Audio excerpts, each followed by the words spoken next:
కైలాష్ గారు, ఇప్పుడు ఎన్నికలు జరుగుతున్నాయి. పాలనకు సంబంధించి కావచ్చు, ఇతరత్ర అంశాలు ఏ విధంగా ఉన్నాయి, ఏంటి, అభివృద్ధి జరుగుతుందా లేదా అని ప్రజల అంచనాలు ఉంటాయి. దాంతో పాటు మద్దతు వచ్చేటువంటి అవకాశం ఉంటుంది. సో ఇందులో కేసీఆర్ పాత్ర ఉద్యమంలో అది ఒక లైటర్ విన్లో తీసుకునేటువంటి దానిలాగా అంత సింపుల్గా అసలు ఏం లేదు, వాళ్ళు ఏం చేయలేదు అని కొట్టిపారేసే విధంగా మాట్లాడుతున్నారు. ఆ సెంటిమెంట్ ఎక్కడ వర్కౌట్ అవుతుందో అన్నటువంటి ఉద్దేశంతో ఈ విధమైనటువంటి వ్యాఖ్యలు చేస్తున్నారు. అసలు ఉద్యమకారుడేనా అన్నటువంటి ప్రశ్నలు కూడా పలు సందర్భాల్లో లేవనెత్తుతున్నారు. ఉద్యమకారుడని చెప్పుకునే అని అంటున్నారు.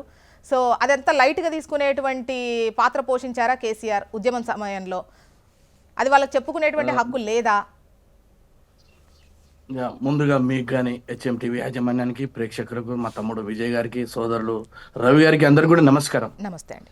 మేడం, ఇవాళ తెలంగాణ సకల జాతుల పోరాటాలు, సకల జాతుల యొక్క ప్రాణత్యాగాలు, సమాజంలో ఉండబడేటువంటి ప్రతి ఒక్కరు అంటే గల్లీ నుంచి ఢిల్లీ దాకా తెలంగాణ వాదాన్ని నాదాన్ని అందరం కలిసి, సరే అది కాంగ్రెస్ పార్టీ ఇవాళ త్యాగం చేసి ఇతర రాష్ట్రాలలో అంటే ఉదాహరణకు ఇప్పుడు ఆంధ్రప్రదేశ్లో నష్టం జరిగింది. దేశవ్యాప్తంగా కాంగ్రెస్ పార్టీ ఇవాళ రాష్ట్రాలను జీలుస్తున్నటువంటి ముద్ర పడ్డప్పటికి కూడా కాంగ్రెస్ పార్టీ శ్రీమతి సోనియా గాంధీ త్యాగం చేసి తెలంగాణ ఇచ్చింది. అయినప్పటికీ కూడా మేము జాతిపితరం అని చెప్పుకోవట్లేదు. రెండోది, సుమారు 1200 మంది బిడ్డలు చచ్చిపోయారు. మేమేమో సావు నోట్ల తలబెట్టినామని మీరు చెప్పుకుంటా ఉన్నారు. 1200 మంది తమ జీవితాలని కాలిపోయినారు. శ్రీకాంతాచారి మొదలుకొని, శ్రీపురం యాదయ్య మొదలుకొని, స్వర్ణక్క, అనేక మంది ఎవరైనా కావచ్చు. ఇందులో అన్ని వర్గాలకు సంబంధించిన యాదిరెడ్డితో సహా అందరూ చనిపోయారు. మరి వాళ్ళకి మనం ఏమిచ్చి మనం ఇలా రుణం తీసుకుంటామో మనం ఒక ఆలోచన చేయమని చెప్తా ఉన్నా. రెండోది, అనేక మంది తమ పదవులను వదిలిపెట్టారు. కొండా లక్ష్మణ్ బాబూజీ ఆ రోజు తెలంగాణ కోసం మరి పదవిని వదిలిపెట్టి ఈనాటి వరకు అంటే మొన్న చనిపోయే వరకు కూడా తెలంగాణ ఏర్పాటుకు ముందు 1 సంవత్సరం ముందు చనిపోయారు. పదవిని ముట్టలేదు. మరి వారికి ఏమి ఇస్తారో చెప్పమంటున్నా. ఈ జాతులన్నింటిని కూడా ఏకం చేసి ముందుకు పోవడానికి ఒక జేఏసీ ఏర్పడ్డప్పుడు ఒక పెద్దన పాత్ర పోసిన కోదండరాంకి ఏమి ఇస్తాం?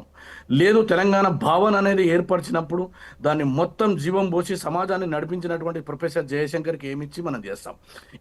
ఈ దేశ స్వాతంత్రం కోసం అనేక మంది కోటాను కోట్ల మందిని నడిపించి జాతిపితగా కొనియాడబడుతున్న మహాత్మా గాంధీని మనం ఇవాళ చిన్న చేసేటువంటి కార్యక్రమం ఇవాళ తెలంగాణకు జాతిపిత అని మనంగా స్వయం ప్రకృతిగా చెప్పుకుంటున్నాం తప్ప ఈ సమాజంలో అనేక మంది అనేక త్యాగాలు, ఒక గద్దరన్న మొదలుకొని అందరం కూడా పోరాటం చేశాం.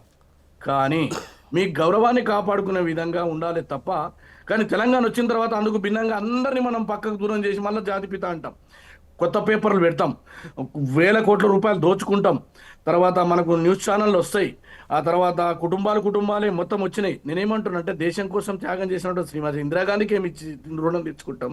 అదేవిధంగా రాజీవ్ గాంధీ చనిపోయిన తునాతునకలు, కేసీఆర్ ఇంట్లో ఒక కుక్క కూడా చావలేదండి. ఒక కుక్క.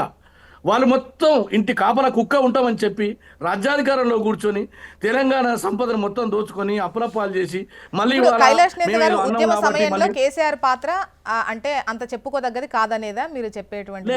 Let me finish. నేనేమంటున్నంటే మీకు ఆ గౌరవం ఉంది కాబట్టి ఇప్పటికీ 2 సార్లు అధికారంలోకి ఇచ్చిండ్రు, మీ కొడుకులకు మంత్రులు ఇచ్చిండ్రు, మీ బిడ్డకి ఎమ్మెల్సీ అయింది, నీ అల్లుడు అదైండ్రు, తర్వాత మీ రావులు అందరూ అదైండ్రు, అందరూ మీకు కావాల్సినటువంటి స్థానంలో కూర్చున్నారు. అయినప్పటికీ కూడా జాతిపిత అనేటువంటి ఒక మహత్తరమైనటువంటి పదాన్ని పూసి మీరు చేసినటువంటి ఫోన్ ట్యాపింగ్ చక్కదనం, అదేవిధంగా నయీంకు సంబంధించినటువంటి కుంభకోణం కావచ్చు, మీరు చేసినటువంటి ధరణి పేరుతోటి వేల ఎకరాలు ఈ రాష్ట్రంలో ఎస్సీ ఎస్టీల భూములు అన్యాక్రాంతం చేసి దోపిడీ చేసి, అదేవిధంగా చట్టానికి వ్యతిరేకంగా అనేక కార్యకలాపాలు, వేలాది మందిని హింసించి, అదేవిధంగా ధర్నా చౌకుని ఎత్తివేసేసి మందకృష్ణ లాంటి వాళ్ళని కానీ సామాజిక ఉద్యమకాలను కానీ జైల్లో వేసి, కోదండరాం లాంటి ఒక తెలంగాణ యోధుని ఓ భీష్మపితని జైల్లో పెట్టి తెలంగాణ విద్యార్థులకు వ్యతిరేకంగా ఏ కార్యక్రమం చేసినా సర్వం నియంత లెక్క పరిపాలన చేసి మళ్ళీ వాళ్ళ మేము జాతిపిత అంటే ఏంటి? చెప్పుతోని కొట్టలేము, చేయితో దీవలేము, శివలింగం మీద అప్పుడు తెలంగాణ ఉద్యమం అప్పుడు చేసినారు. కానీ ఇప్పుడు అవి చెల్లవు. తెలంగాణ సమాజానికి మీరు చేసినటువంటి ద్రోహాన్ని ప్రజలు గుర్తుపెట్టుకుందని ఇవాళ ముఖ్యమంత్రి గారు తను చేస్తున్నటువంటి అభివృద్ధితో పాటు మేముగా తెలంగాణ పితామహులం అంటున్నారు.